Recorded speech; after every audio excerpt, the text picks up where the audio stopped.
here's my story. Back when I was a child, I discovered the Lord. Wouldn't say I was raised religious, wouldn't say I grew up in the churches, but I just had a feeling of someone from above always watching over me. For when I was like 9 or 10 years old, I couldn't really explain it back then. And going to school made me think, what am I then? Seeing kids with different faiths and not having a clue what I was made me feel like I didn't belong. Never really knew who I was inside me, never felt whole. And some things about me didn't have a clue, but just trying to bond the puzzle together with glue.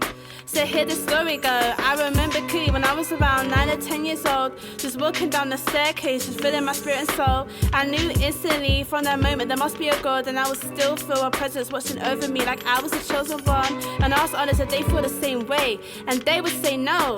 Thought I was crazy, but then I realized the Bible says he shall watch over us until he gives us what he promises us, and he will not leave us alone until he's done what he promises us.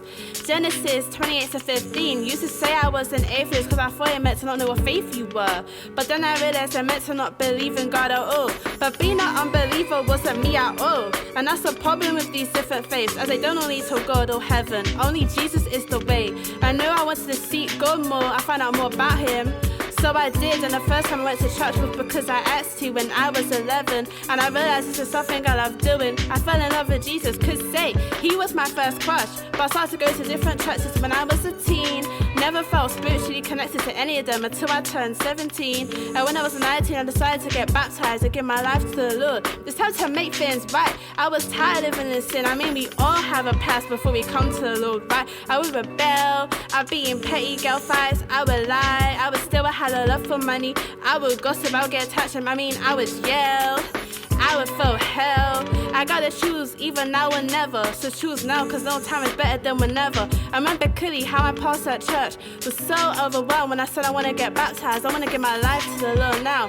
I mean, he was head over feet, he was so proud of me, he was like a second dad to me. And I remember him saying, there's no turning back now, and how he's so proud. And at the time I was thinking, why would anyone want to turn back on the Lord? But I still get it now, but following Jesus Christ is a very narrow path, and I'll be hated for life for following him and trying to live and love like Jesus did. You see, people don't get it, they think baptism is just a water thing and you change instantly, but no, it takes seasons. You're spiritually now part of the Lord, the devil hates that because now I'm in God's kingdom.